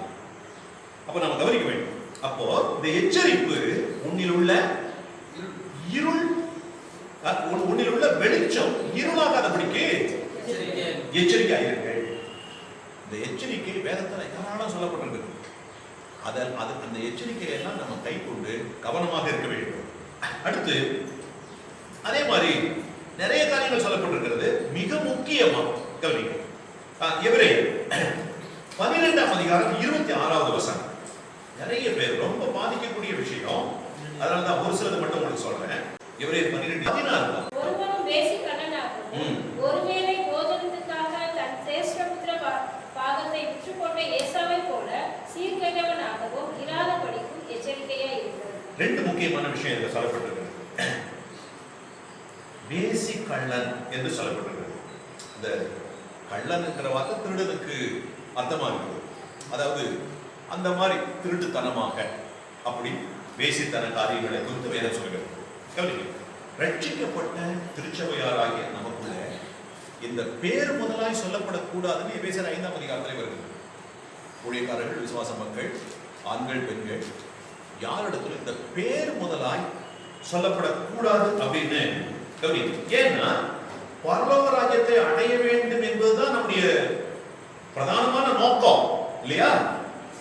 அப்போ அப்படி அந்த நோக்கத்தோடு வாழுகிற நம்மில் இந்த பேர் முதலாவது சொல்லப்படக்கூடாதுன்னா ஏன் அப்படின்னா, இப்படிப்பட்ட தவறுகள் இருந்தா, பாவம் இருந்தா நம்ம பரலோக ராஜ்யத்தை அடைய முடியாது. எபேசியர் 5ஆம் அதிகாரம் 3ஆம் வசனத்தை கவனிங்கள். மேலும் பரிசுத்தவான்களுக்கு ஏற்றபடி வேசித்தனமும் மற்றெந்த அசுத்தமும் பொருளாசையும் ஆகிய இவைகளின் பேர் முதலாய் உங்களுக்குள்ளே சொல்லப்படவும் கூடாது. அப்படியே வம்பும் புத்தியனமான பேச்சும் பரியாசமும் தகாதவைகள். ஸ்தோத்திரம் செய்தலே தகும். விபச்சாரக்காரனாவது, அசுத்தனாவது, விக்கிரகாராதனைக்காரனாகிய பொருளாசைக்காரனாவது தேவனுடைய ராஜ்யமாகிய கிறிஸ்துவின் ராஜ்யத்திலே சுதந்திரம் அடைவதில்லை என்று அறிந்திருக்கிறீர்களே. கவனிங்க, பரலோக ராஜ்யத்தை நோக்கி கர்த்தராகிய இயேசு கிறிஸ்துவை நோக்கி எபேசியர் 5ஆம் அதிகாரம் 3லிருந்து 5 வசனங்கள் வாசித்தோம். இப்ப கவனிங்க, அப்போ பரலோக ராஜ்யத்தை நோக்கி நித்திய ஜீவனை பெற்றுக்கொள்ளும்படி கர்த்தராகிய இயேசு கிறிஸ்துவுடைய அடிச்சுவடுகளை பின்பற்றுகிற நம்முடைய வாழ்க்கையில் கவனிங்க, நம்மை பார்த்து யாராவது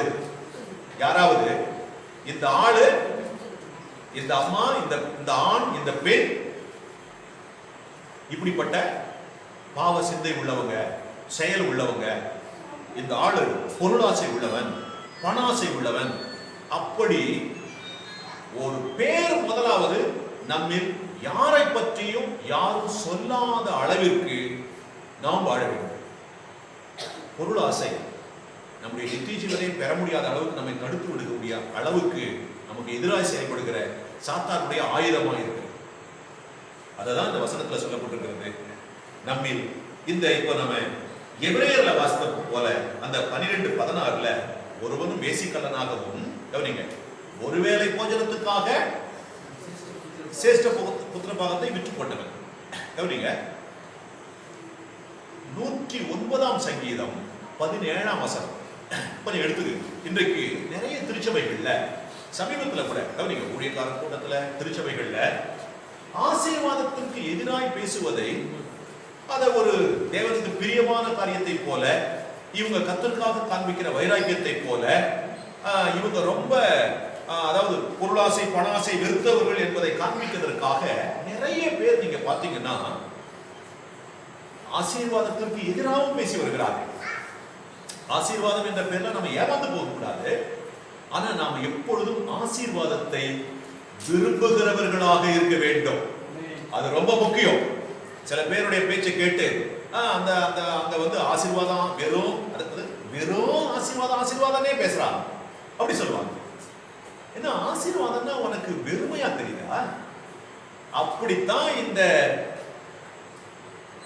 யாரு ஏசா நினைச்சாரு, என்னடா பெரிய ஆசீர்வாதம். அந்த மாதிரி நம்மள யாரும் இருக்க கூடாது. ஆசீர்வாதத்தை எதிர்த்து பல பேர் பேசுறாங்க. அவங்க ஒரு ஆசீர்வாத பிரசங்கம் தான் பண்ணுவாங்க. அவங்க ஆசீர்வாதம் ஆசீர்வாதம் பேசுறாங்க. கவனிங்க, நித்திய ஜீவனே ஆசீர்வாதம் தான். நீங்க மத்த 25ஆம் அதிகாரத்துல 2 குரூப் நிக்கிறாங்கல்ல ஆண்டவருக்கு முன்னால. வலது பக்கத்தில் நிக்கிறவங்களை எப்படி கூப்பிடுறாரு? வாருங்கள் என் பிதாவினால் ஆசீர்வதிக்கப்பட்டவர்கள். இப்ப இருக்கிற நம்ம ஆட்கள் சில பேர் இந்த மிஞ்சின நீதிமான்கள் மாதிரி இருக்கிறவங்க, என்னெல்லாம் ஆசீர்வதிக்கப்பட்டவங்களாம் கூடாது, நான் அதை வெறுக்கிறேங்கிற மாதிரி நிறைய பேர் அந்த மனநிலையில இருக்கிறாங்க. ஏன் அவங்களுக்கு யார் இப்படி கற்றுக் கொடுத்தாங்கன்னு தெரியல.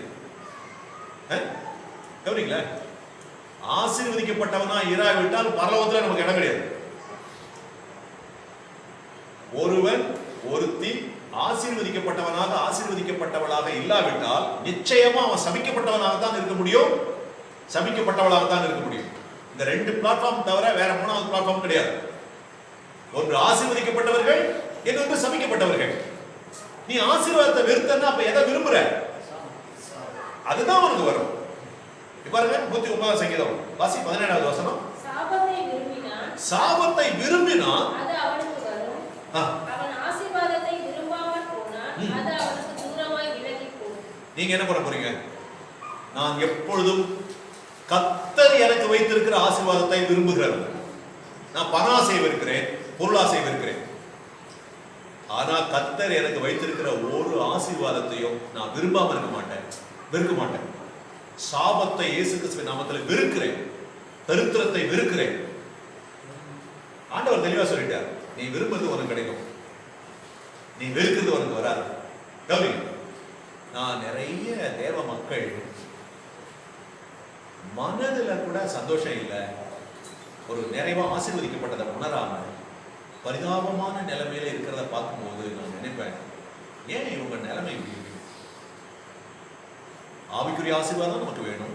இந்த உலகத்துல வாழற வரைக்கும் பொருளாதார ஆசீர்வாதமும் வேணும், ஜீவனத்துக்குரிய ஆசீர்வாதம் வேணும்.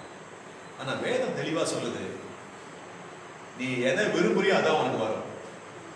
எதை நம்ம விரும்பணும்? ஆசீர்வாதத்தை தான் நம்ம விரும்புவோம். ஆசீர்வாதத்துக்கு எதிராக எத்தனை பேர் வேணாலும் பேசிட்டு போட்டோம், அது நம்ம பாதிக்க கூடாது. நிறைய பேர் அவர் வெறும் ஆசீர்வாதத்தை பத்தி தான் பேசுவார். கவனிங்க, ஆசீர்வாதத்தை பற்றி பேசுகிறவன் ஆசீர்வதிக்கப்பட்டவன், அந்த பிரசனத்தை நம்புறவன் ஆசீர்வதிக்கப்பட்டவன். இவங்களுக்கு கட்டாயம் பரலோகத்துல இடம் உண்டு. ஏன்னா பரலோகத்துக்கு யார் தான் வெல்கம்? ஆசீர்வதிக்கப்பட்டவங்க மட்டும்தான். ஏன்னா பரலோகத்தில் இருக்கிற தெய்வம் ஆசீர்வதிக்கிற தெய்வம்.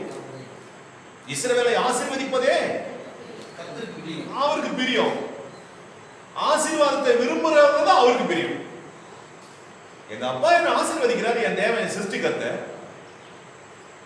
அத ஒரு நாளும் நான் வெறுக்க மாட்டேன், அலட்சியமா இருக்க மாட்டேன். அதை முழு மனதோடு நான் விரும்புகிறேன். விரும்புறவங்களுக்கு ஆசீர்வாதம் கட்டாயம். ஆசீர்வாதத்துக்கு எதிராக பேசுறவங்களுக்கு நிச்சயமா ஆசீர்வாதம் வரதுக்கு வாய்ப்பே கிடையாது. ஆசீர்வாதம்னா அவங்க தவறான எண்ணம் என்ன தெரியுமா? பணம், பண ஆசை, பொருளாசையோடு இருக்குதுன்னு நினைக்கிறாங்க. அது இல்லை. ஆபிரகாம் எவ்வளவு பெரிய ஆசீர்வதிக்கப்பட்டவர் தான், பொருளாதாரத்திலே ஆசீர்வதிக்கப்பட்டவர் தான். அவர் பணாசை உள்ளவரா இருந்தாரா? பொருளாசை உள்ளவரா இருந்தாரா? நோ. நீங்க ஆதியாகமம் 14ஆம் அதிகாரத்தை பாருங்க. அந்த சோதோம் கொமோரா ராஜா ஏராளமான ஐஸ்வர்யத்தை கொண்டாந்து கொடுக்குறான், யுத்தத்துல தோத்து போய். இதெல்லாம் நீ எடுத்துக்கோ, ஜனங்களை மட்டும் எனக்கு விட்டுருனாரு. என்ன சொன்னார் தகப்பன்? உனக்கு உண்டானவைகளில், அவர் வானத்துக்கு நேரா கர்த்தருக்கு நேரா கையை உயர்த்தி சொன்னாரு, உனக்கு உண்டானவைகளில் ஒரு சரட்டை ஆகிலும் பாதரட்சியின் வாரை ஆகிலும் நான் எடுத்துக்கொள்வேன்.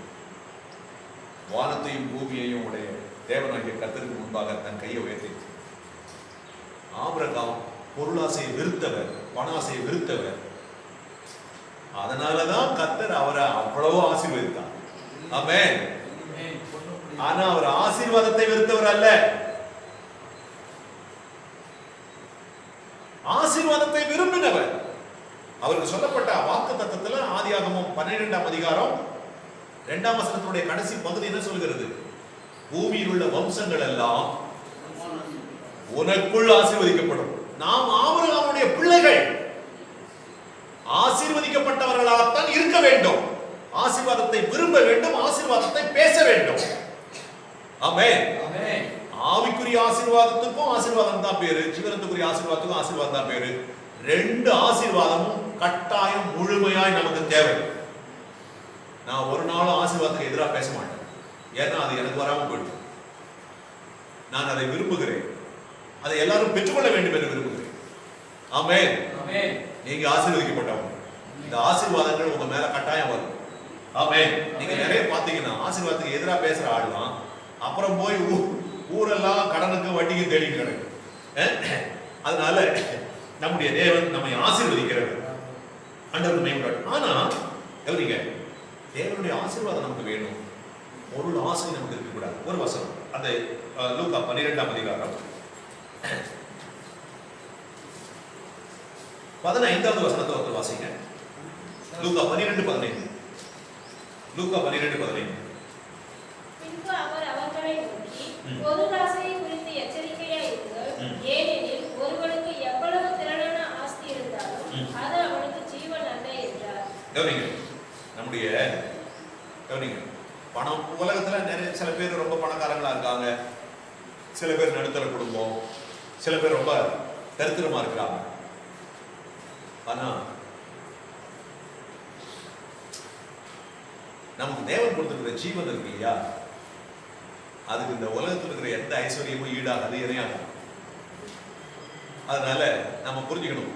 இப்ப கொரோனா வந்துச்சு, இது போன்ற பெருமழை, வெள்ளம், பலவிதமான கொலை நோய்கள்லாம் வந்துச்சு. எவ்வளோ பேரு வாழ்க்கை முடிஞ்சு போச்சு. அவங்களாம் நம்மளோட மோசமானவங்களும் இல்லை, அவங்களோட நாமெல்லாம் ரொம்ப நல்லவங்களும் கிடையாது. ஆனா கர்த்தர் நம்மளை வச்சிருக்கு. எவ்வளவு கோடி கோடியா பணம் வச்சிருந்த ஆள்லாம் கூட போயிடுச்சு. ஆனா நம்மகிட்ட அவ்வளவு இல்லைன்னாலும் கர்த்தர் நம்மளை வச்சிருக்கு. ஆனா நீங்க புரிந்து கொள்ளணும், நம்ம கொடுத்துருக்கிற ஜீவன் இந்த உலகத்தில் இருக்கிற எந்த ஆஸ்தியை விடவும் அதிக விலை மதிப்புள்ளது. ஆமென். அதனால எந்த பணத்துக்காக பொருளுக்காக போய் ஜீவனை இழந்துடக்கூடாது. அதான் வேதம் சொல்கிறது. பொருளாசையை குறித்து எச்சரிக்கை. ஒரு உதாரணம், கர்த்தராகிய இயேசு கிறிஸ்துவினுடைய வருகை நாளில் நோவாவின் நாட்களில் நடந்தது போலவும் நடக்கும், லோத்தின் நாட்களில் நடந்தது போலவும் மனுஷகுமாரனுடைய வருகை நாட்களில் நடக்கும். நமக்கு தெரியுதானே? லூக்கா 24ஆம் அதிகாரம் 37, 38, 39 வசனங்கள்ல நோவாவின் நாட்களில் நடந்தது போல நடக்கும்னு ஆண்டவர் பேசுறதை நம்ம பார்க்கிறோம். கவனிங்க, நோவாவின் நாட்களில் என்ன நடந்தது நீங்க உன்னிப்பாய் கவனிக்க வேண்டும். நோவாவின் நாட்களில் உலகம் முழுவதும் ஜனங்கள் தான் இல்லையா? ஆனா எல்லாரும் தேவனுக்கு விரோதமா பாவம் செய்து வாழ்ந்தாங்க, எக்ஸெப்ட் நோவாவை தவிர. ஆண்டவருக்கு மனுஷனை உண்டாக்கும் போது ரொம்ப சந்தோஷமா உண்டாங்க. ஏன்னா நமது ரூபத்தின்படியும் நமது சாயலின்படியும் மனுஷனை உண்டாக்குவோமாக்கு ரொம்ப சந்தோஷமா மனுஷனை உண்டாக்கினார். ஆனா உண்டாக்கின மனிதன் தேவனுக்கு ஏன் என்ன உண்டாக்குனீங்கிற அளவுக்கு வெறுப்பு உண்டாக்குற மாதிரி நடந்துக்கணும். அதுதான் நம்ம ஆதியாகமம் 6ஆம் அதிகாரத்துல 4ஆம் வசனத்துல படிக்கிறோம்.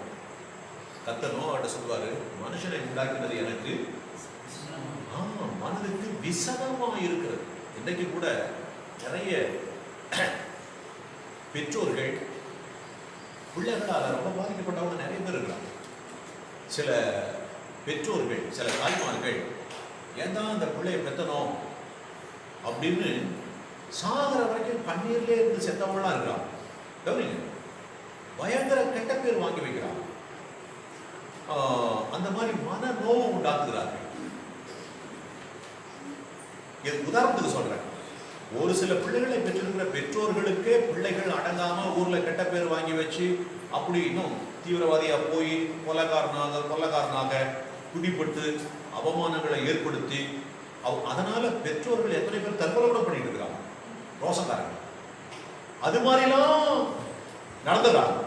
அப்போ கவனிங்க, அப்போ அந்த அப்படிப்பட்ட ரோஷம் உள்ள நேர்மையான பெற்றோர் என்ன சொல்லுவாங்கன்னா, எனக்கு பிள்ளையே இல்லாம இருந்திருக்கலாம், ஏன்தான் இவனை பெத்தனும் இவ்வளவு பெத்தனும் அப்படிலாம் சொல்லுவாங்க இல்லையா? அந்த மாதிரி ஒரு சில பிள்ளைகளை வச்சுக்கிட்டு அந்த பிள்ளைங்க ஒழுங்கா இல்லாததுக்கு பெற்றோருடைய மனம் இவ்வளவு புண்படுத்தும் தற்கொலை வரைக்கும் எத்தனை பேர் போயிட்டாங்க. உலகம் பூரா மனுஷனை படைச்சு வச்சுட்டு எல்லா ஆண்டவருக்கு விரோதமா அக்கிரமம் பண்ணும்போது தேவனுடைய இருதயம் எவ்வளவு வேதனைப்பட்டிருக்கும்னு யோசித்து பாருங்க. அததான் அவர் அங்க சொல்றார், மனுஷனை உண்டாக்கினது எனக்கு மனஸ்தாபமா இருக்கு. ஏன் தான் உண்டாக்கணும்னு ஆயிடுச்சு எனக்கு. அதனால எல்லாரையும் அழிக்க போற தீர்மானம் பண்ணிட்டார். கவனிங்க, தேவன் எவ்வளவு நீதி உள்ளவர் என்று பாருங்க.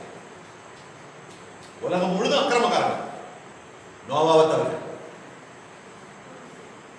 கவனிங்கள, ஒருத்தன் தானே நீதிமா, சேர்ந்து போட்டோம்னு அவர் செய்யல.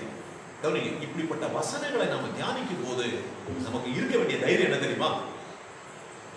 இந்த ஊரே இல்லைங்க, உலகமே அழிஞ்சாலும் நான் அழியறதுக்கு கர்த்தர் இடம் கொடுக்கவே மாட்டார். கரங்களை உயர்த்தி கர்த்தர் சொல்றாங்க. இந்த உறுதி யாருக்கு இருக்கும் தெரியுமா? யாருக்கு இருக்கும்?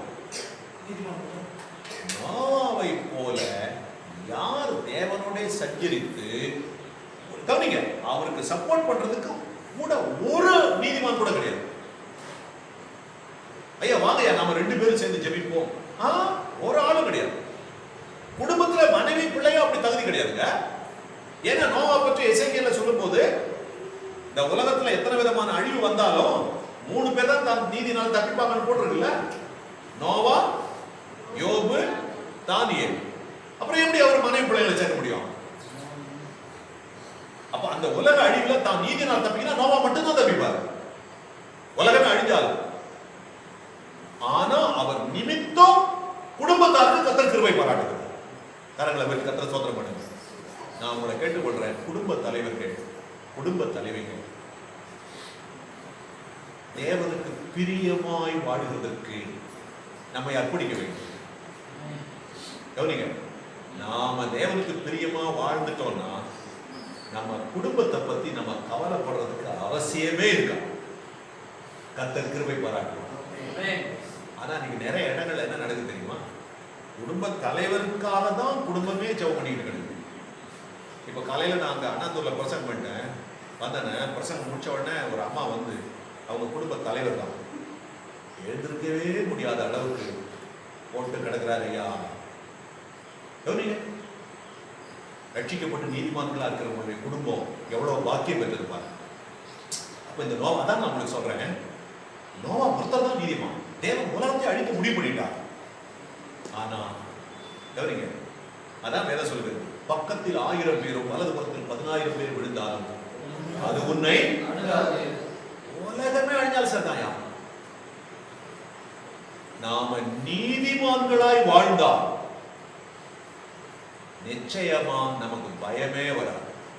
நான் இப்படி வசனங்களை பேசி இந்த கொரோனாவில் நம் இன்னும் மற்ற இடங்களை விட நமக்கு ரொம்ப நெருக்கம். இந்த பக்கம் செங்கல்பட்டு ஆஸ்பத்திரி, இந்த பக்கம் விஜயகாந்த் சாருடைய காலை, 2 கொரோனா பேஷண்டால நிரம்பி வழியுது. நடுவில் நம்ம ஊரே தத்தளிச்சது. ஆனா தேவனுடைய வார்த்தை நமக்கு கொடுத்த விசுவாசம், தைரியம் ஒருத்தர் கூட இழக்காதபடி கர்த்தர் சபையை காத்துக்கணும். கர்த்தர் எவ்வளவு நல்லது. ஆமென். ஏன்னா வசன ஆதாரங்கள் இருக்குது நமக்கு. அப்ப கவனிங்க, உலகம் முழு மக்கள் இருந்தாங்க, நீதி பிரசங்கிக்கப்பட்டது நோவா மூலமா. நோவா நீதி நிமித்தம் குடும்ப தலைவரா இருக்கிறதுனால குடும்பத்தில் இருந்த மற்ற 7 பேரு அந்த வார்த்தை கீழ்ப்படிந்து கப்பலுக்குள்ள வந்தாங்க. கவனிங்க, நான் உங்களை கேட்கிறேன், நோவாவுக்கு இப்ப நம்ம ஆதியாகமம் படிக்கும் போது நோவாவுடைய அப்பா கூட பிறந்தவங்க எல்லாரும் போட்டிருக்கு.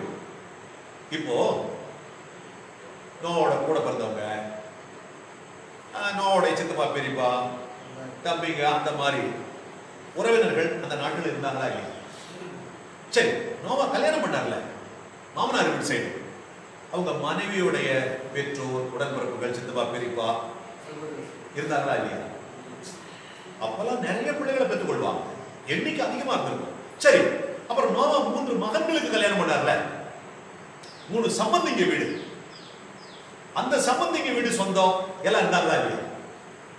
நான் உங்களுக்கு கேட்டுக்கொள்றேன், யாரா இருந்தாலும் சரி, சத்தியத்துக்கு கீழ்ப்படிந்தவங்க மட்டும்தான் காப்பாற்றப்படுவாங்க.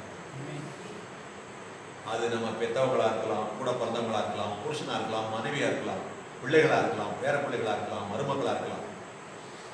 சத்தியத்துக்கு கீழ்ப்படுகிறவங்க மட்டும்தான் காப்பாற்றப்படுவாங்க. அதனாலதான் மழை வரதுக்கு 1 வாரம் முன்னாலே, நீங்க ஆதியாகமம் 7ஆம் அதிகாரத்துல பாத்தீங்கன்னா கர்த்தர் சொல்வாரு, எவ்வளவு நாளா நீதியை பிரசங்கித்த, ஒருத்தனும் கேட்கிற மாதிரி இல்லை, நீ ஏறு கப்பல்ல 3வது மாடியில வச்சுட்டாரு கர்த்தர் கதவை வெளியே வச்சு வெளியிலிருந்து போட்டுற மாதிரி கதவை செய்ய சொல்லிட்டார். நோவா உள்ள போன பிறகு கர்த்தர் வெளியே லாக் பண்ணிட்டார். இப்ப நோவாவே நினைச்சாலும் வெளியே வர முடியாது. ஏன் அப்படின்னா இப்ப ஜலப்பிரளயம் வந்த பிறகு, அது வர ஆரம்பிச்ச பிறகு ஊர்ல தண்ணி எல்லை மீறி போகும்போது நிச்சயமா ஜனங்க அந்த கப்பலாண்ட ஓடியாந்து கத்தி தட்டி உதவி கேட்டிருப்பாங்களா இல்லையா? கவனிங்க, இதான் இந்த வசனம் சொல்கிறது. இந்த ஏசா பற்றி அவர் ஆசீர்வாதத்தை எழுந்துட்டு அப்புறம் கண்ணீரோட கவலைப்பட்டு தேடினாராம். அப்ப கிடைக்கலையா? நீங்க நிறைய புரிந்து கொள்ள வேண்டும். நம்ம ரட்சிக்கப்பட்டிருக்கோம். சபை திறந்திருக்கு, 3 பக்கமும் வாசல் திறந்திருக்கு. எல்லாரையும் கர்த்தருடைய ரட்சிப்பை பெற்றுக்கொண்டு சபையில வாருங்க வாருங்கன்னு இந்த ஊரை எத்தனையோ வருஷமா கூப்பிட்டு இருக்கிறோம். ஆனா இவ்வளவு பேர் தான் சபைக்குள்ள இருக்கிறோம். அன்னைக்கு நோவா நாட்கள்ல உலகம் முழுதும் ஜனங்க இருந்தாங்க, அந்த ஊர்ல ஜனங்க இருந்தாங்க. 8 பேர் மட்டும்தான் கப்பலுக்குள்ள போனாங்க, பேழைக்குள்ள. மற்றவங்க யாரும் வரல. தவறிங்க, 8 பேர் மட்டும்தான் காப்பாத்தினா. கீழ்ப்படியாத மற்ற உலக மக்கள் அத்தனை பேரையும் அழிக்கிறதுக்கு தேவன் தாமதிக்கவில்லை. எச்சரிக்கை. ஆனா நீங்க கிறிஸ்தவங்க என்ன நினைச்சுக்காங்க தெரியுமா? ஆண்டவர் ரொம்ப இரக்கமுள்ளவர். உண்மைதான். இந்த கண்டிப்பா பேசுற பாஸ்டர் மாதிரி நீ சத்தியத்துல சரியா இல்லைன்னா கை விட்டுருவாரு, அப்படிலாம் நடக்காது, எல்லாருமே கூட்டிட்டு போயிடுவாருன்னு நிறைய பேர் சொல்லிட்டு தெரியுறான். கவனிங்க, அது உண்மையா இருந்தா கவனிங்க, அவங்க சொல்ற மாதிரி கர்த்தர் பரலோக ராஜ்யத்துக்கு நம்மை கூட்டிட்டு போவதற்கு பரிசுத்தமோ நீதியோ அவருக்காக வைராக்கியமாய் நேர்மையா வாழ்கிற வாழ்க்கைய முக்கியம் இல்ல, எல்லாரையும் அவர் கூட்டிட்டு போயிடுவார்னு அநேகர் சொல்ற பிரசங்கம் உண்மையா இருந்தால், அப்புறம் கர்த்தர் ஏன் நோவாவின் நாட்களில் நடந்தது போல மனுஷகுமாரனுடைய நாட்களில் நடக்கும் என்று ஏன் சொல்ல வேண்டும்? அது உண்மையா இருந்தா அவர் எப்படி சொல்லிருப்பார் தெரியுமா? நோவாவின் நாட்களில் நடந்தது போல நடக்காது, மனுஷகுமாரன் வரும்போது எவன் குடிச்சுக்கிட்டு பிறந்துகிட்டு கிடந்தாலும் எல்லாருமே வாரின்னு பரலோகத்துக்கு போயிடுவார்கள் சொல்லிக்கணும். ஆனா இன்னைக்கு அநேகர் கலப்பாய் பேசுகிறது போல கர்த்தர் பேசவில்லை. நோவாவின் நாட்கள் நடந்தது போலதான் நடக்கும். சத்தியத்துக்கு கீழ்ப்படிந்து சபைக்குள்ள நீங்க உத்தமமா காத்திருந்தா நான் பரலோகத்துக்கு அழைச்சிட்டு போவேன், இல்லைன்னா கைவிட்டுருவேங்கிறது தான் அந்த செய்தி. அதே மாதிரிதான் லோத்து நாட்கள் என்ன நடந்தது?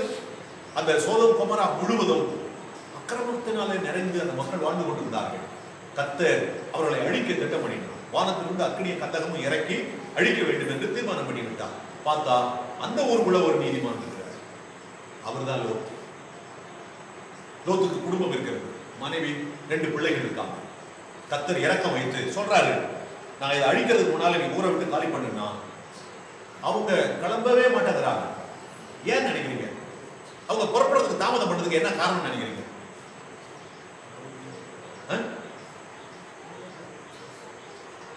உயிரை விட பொருள் மேல வச்ச ஆசைதான். ஏன்னா பெரிய பணக்கார குடும்பம் அது. நீங்க ஆதியாகமம் 13ஆம் அதிகாரத்துல பாத்தீங்கன்னா லோத்தும் ஆபிரகாமும் ஒன்னா குடியிருக்க கூடாத அளவிற்கு அவங்களுடைய ஆஸ்தி பூமி தாங்கக்கூடாத அளவுக்கு இருந்துதான். பொண்ணு வெள்ளி, ஆடு மாடு, கோடி கணக்கான சொத்து. ஆனா இப்போ இதெல்லாம் இப்ப எங்க இருக்குது? சோதோம் கொமோராக்குள்ள இருக்குது. ஆனா இப்ப இவங்க அதை விட்டு வெளியே போகணும். எப்படி போகணும்? எல்லாத்தையும் விட்டுட்டு வெறும் கை வீசிட்டு போகணும். உண்மையிலேயே அவங்க ரட்சிப்பின் அனுபவம் உள்ளவங்களா இருந்தா, அதுதான் ஆண்டவர் சொன்னார், ஒரு மனுஷனுக்கு எவ்வளவு ஆஸ்தி இருந்தாலும் அது அவனுக்கு ஜீவன் அல்ல. அந்த ஆஸ்தியை விட உன் ஜீவன் தான் பெருசு. அந்த ஆஸ்தியை மறுபடியும் தேவன் கொடுக்க வல்லவர். ஆனா உயிரை விட்டா மறுபடியும் கிடைக்காது. இப்ப எது வேணும்? போனா ஒரே குழப்படியா இருக்குது. 2 தூதர்கள் வந்தாங்க, இவன் சொன்னாலும் போக மாட்டாங்க. 2 தூதர்கள் 2 பேரை தரன்னு இழுத்து கொண்டு போய் ஊருக்கு வெளியே விட்டான். ஒரு நிபந்தனை, திரும்பி பார்க்காமல் நீ போக வேண்டும். திரும்பி பார்க்காமல் போக வேண்டும். ஆமா, 4 பேர் போறாங்க. யாரு முன்ன யாரு பின்னு தெரியல. ஒருவேளை வாய முடின்னு போவாங்க. இவ்வளவு சம்பவம் நடக்கும் போது பேசிட்டே போயிருப்பாங்க, இப்படி ஆயிடுச்சு பூச்சின்னு. திடீர்னு ஒரு அம்மா சத்தம் காணும். அவங்க வீட்டுக்கு என்ன பண்ணிருப்பாரு? கூப்பிட்டு பார்த்துருப்பாரு, பேரை சொல்லி. திரும்ப கூடாது. எங்க பின்னால வந்தவளை காணும் திரும்பினா அவரும் முடிஞ்சிச்சு கட்டம். திரும்ப கூடாது, அதான் நிபந்தனை. தேவனுடைய வார்த்தையை எப்படி கீழ்ப்படியும் பார்த்துங்க. நோவா நாட்களில் 8 பேர் காப்பாற்றப்பட்டாங்க. லோத்து நாட்களில் 4 பேர், பாதி. அந்த 4 பேர்ல 1 அவுட். சரி, நீ திரும்பி பார்த்ததுனால உடனே உன் சொத்து மொத்தம் உன்கிட்ட உடையறப்போத திரும்பி பார்த்தா உயிர் போயிடும். திரும்பி பார்க்காம போனா அதை விட அதிகமா சொத்து கத்துரு உனக்கு கொடுப்பாரு. இந்த மாதிரி பண்றாங்க. மனசு கேட்கல பாருங்க உங்களுக்கு. தேவனுடைய கட்டளை மீறி திரும்பி பார்க்காதுன்னு சொல்றதுக்கு திரும்பி பார்த்தா, அதனால குடும்பத்து நிலைமை எவ்வளவு பரிதாபமா போச்சு. இப்ப அந்த அம்மா திரும்பி பார்த்தாங்க, கும்பத்தூன் ஆயிட்டாங்க. கவனிங்க, நான் உங்களுக்கு சொல்றேன், தேவனுக்கு நமக்கு இருக்கிற உறவில் புருஷனா இருக்கட்டும், மனைவியா இருக்கட்டும், பிள்ளைகளா இருக்கட்டும், யாரும் தலையிட முடியாது, தலையிடவும் கூடாது. இப்ப கவனிங்க, மனைவி திரும்பி பார்த்தார்ல, இப்ப ஆதாம் மாதிரி இருந்து திரும்பி பார்த்திருந்தாரு, என்ன ஆயிருக்கு கதை? பார்க்கறதும் பார்க்காதும் அவங்களுடைய தீர்மானம் தான். ஆனா இவர் பார்த்தாரா? எச்சரிக்கை ஆயிட்டா இருப்பாருங்க. இவன் புத்தி அப்படிதான். கிராமத்துல சாதாரணமா ஒரு பெண்கள் கோச்சிக்காரீங்க, பெண் புத்தி பின் புத்திமா. திரும்பி பார்த்த பிறகு சான்ஸ் இல்லை, முடிஞ்ச போச்ச, வாய்ப்பே இல்லை திருந்து மறுபடியும் மாறுறதுக்கு. என்ன ஆயிடுச்சு? திரும்பி பார்க்காதுன்னு எச்சரித்த பிறகு திரும்பி பார்த்தாங்க, கும்பத்தூன் ஆயிட்டாங்க. இப்ப இந்த 3 பேர், ஐயோ அம்மா எங்க? பார்க்கலையே, பொண்ணுங்க பார்க்க கூடாது. அதுவும் அப்பனா இருந்தாலும் சரி, அம்மாவா இருந்தாலும் சரி, திரும்பி பார்க்காதன்னு கர்த்தருடைய கட்டளை. யாரு பின்னால போனாலும் பார்க்கவே கூடாது. 3 பேர் தச்சு போயிட்டாங்க. கவனிங்க, நான் உங்களுக்கு சொல்றேன், இன்னைக்கு அநேக நீங்க யூடியூப் திறந்தீங்கன்னா பாவத்தை கண்டிக்காம, எவ்வளவு பாவத்தில் இருந்தாலும் பரலோகம் போயிடலாம்ன்றது போல செய்திகள் ஏராளம் வந்து குவிகிறது. அது சாத்தானுடைய தந்திரம். ஆனா கர்த்தர் புதிய ஏற்பாட்டுல கிளீனா சொல்லி வச்சுட்டாரு. நீங்க 1 கொரிந்தியர் 10ஆம் அதிகாரம் 5ல இருந்து நீங்க ஒரு 12 வசனம் வரைக்கும் நீங்க பாத்தீங்கன்னா, நம்ம முடிச்சிடலாம் வசனத்தை. அங்க எச்சரிக்கைகள் சொல்லப்பட்டிருக்கிறது. நீங்க அந்த முதல்ல இருந்தே படிச்சுக்கங்க, கடைசி 2 வசனங்களை வாசித்து முடிச்சிருக்கோம். 1 கொரிந்தியர் 10ஆம் அதிகாரம் 11, 12 மட்டும் வாசிக்கிறேன். அதுக்கு முன்னால நீங்க 5 காரியங்கள் சொல்லப்பட்டிருக்கும். அவங்க வந்து இச்சித்தாங்க. 6வது வசனத்துல அவங்க இச்சித்தது போல நாம இச்சிக்க கூடாது. 7ஆம் வசனத்துல அதுல அவங்க சிலர் விக்கிரக ஆராதனைக்காரர்கள் ஆனது போல நாம ஆகக்கூடாது. 8வது வசனத்தில் அவங்க வேசித்தனம் பண்ணாங்க, அது போல நாம பண்ணக்கூடாது. 9ஆம் வசனத்துல சிலர் கிறிஸ்துவை பரீட்சை பார்த்தாங்க, அது போல நாம பரீட்சை பார்க்க கூடாது. 10ஆம் வசனத்துல சிலர் முறுமுறுத்தாங்க, அவங்கள போல நாம முறுமுறுக்க கூடாது. கவனிங்க, இந்த 5 வித பாவம். இதுல நாம சின்னது பெருசு கணக்கு பண்ணிட்டு இந்த பாவம்னா பரவாயில்ல அட்ஜஸ்ட் பண்ணிப்பாரு, அந்த பாவம்னா கண்டிப்பா நினைக்காதீங்க. இந்த 5 செஞ்ச ஒரு ஆள் தவறாம அவ்வளவு பேர் அழிந்தாங்க. ஆகவேதான் நமக்கு 11, 12 வசனங்கள்ல இவைகள் எல்லாம் திருஷ்டாந்தங்களாக அவர்களுக்கு சம்பவித்தது உலகத்தின் முடிவு காலத்தில் உள்ள நமக்கு. இப்ப நம்ம காலம் என்ன காலம்? உலகத்தின் முடிவு காலத்துல நம்ம இருக்கிறோம். எவ்வளவு ஜாக்கிரதையா இருக்கணும். உலகத்தின் முடிவு காலத்தில் உள்ள நமக்கு எச்சரிப்பு உண்டாகும்படி எழுதப்பட்டும் இருக்கிறது. இப்படி இருக்க தன்னை நிற்கிறவன் என்று எண்ணுகிறவன் விழாதபடிக்கு எச்சரிக்கையாக இருக்க கிடக்கு. ஆமென். அப்போ பாவத்துல வாழ்ந்தா பரவாயில்ல அப்படிங்கிற பேச்சுக்கு இடமே கிடையாது. அதுக்கு இடம் இல்லைங்கிறதுனாலதான் நோவா நாட்கள்ல நடந்து போல நடக்கும், மனுஷகுமாரன் வருகிற நாட்கள்ல லோத்தி நாட்கள்ல நடந்து போல நடக்கும். அது மட்டும் இல்ல, 1 கொரிந்தியர் 10ஆம் அதிகாரத்துல பழைய ஏற்பாட்டு திருச்சபையை உதாரணம் காண்பிக்கிறார். சபைக்குள்ள இருந்து கொண்டே கர்த்தரை விசுவாசியாதவங்க அழிந்தாங்க, முறுமுறுத்தவங்க அழிந்தாங்க, வேசித்தனம் பண்ணவங்க அழிந்தாங்க, கிறிஸ்துவை பரீட்சை பார்த்தவங்க அழிந்தாங்க. அது போல நீங்க பண்ணாலும் அழிவுங்க. ஆகவே நாம் அப்படிப்பட்டவர்களா இருக்கக்கூடாது. அப்படிலாம் இல்லாம விசுவாசம் உள்ளவர்களா அவருக்கு பிரியமா இருந்தாதான் அவர் ராஜ்யத்தை அடைய முடியும் என்பதற்கு தான் நமக்கு எச்சரிப்பு உண்டாகும்படி எழுதப்பட்டிருக்கிறது. இந்த எச்சரிப்பை கை கொண்டு வாழ்கிறவர்கள் சத்தியத்துல நிற்கிறவர்கள். இப்படி எச்சரிக்கையா இல்லாதவங்க விழுந்து போறவங்க. நீதிமான் 7 தடவை விழுந்தாலும் திரும்ப எழுந்திருப்பான். கிருபை இருக்கும் போதே எழுந்து நின்று கொள்ள வேண்டும். மறுபடியும் விழக்கூடாது. அப்படி இருந்தா ஆண்டவர் நம்முடைய ராஜ்யத்தில் நம்மை சேர்த்துக் கொள்வார். இந்த எச்சரிக்கையோடு நாம் வாழ்வோம். பரிசுத்தம் இல்லாமல் ஒருவரும் தேவனை தரிசிப்பதில்லை. ஆகவே பிரியமானவர்களே, பரிசுத்த ஜீவியம் தான் நமக்கு பாதுகாப்பான ஜீவியம். நான் உங்களுக்கு சொல்றேன், நாம பரிசுத்தமா வாழ்ந்தோம்னா இந்த உலகத்துல எந்த வியாதியசனுக்கு நம்ம ஜெபம் பண்ண முடியும், எந்த பிசாசை இயேசு கிறிஸ்துவை நமக்குள்ள துரத்த முடியும். நம்ம பரிசுத்தமா வாழ்ந்தா தேவன் நம்மோட இருப்பா. இந்த உலகத்துல ஜெயமுள்ள வாழ்க்கை வாழ முடியும். பரிசுத்தத்தை இழந்தா, அப்போஸ்தலர் 10ஆம் அதிகாரத்துல பிசாசு துரத்த போன அந்த ஸ்கேவாவுடைய குமாரர்களை பிசாசு துரத்தின மாதிரி எல்லா எதிர்வலமையும் நம்மை மேற்கொள்ள நேரும். அந்த நிலைமை யாருக்கும் வராதபடிக்கு கர்த்தர் வருகை மட்டும் ரட்சிப்பில் நிலைத்திருக்க நமக்கு கிருபை தருவாராக. கர்த்தர் உங்களை ஆசீர்வதிப்பார். ஆமென்.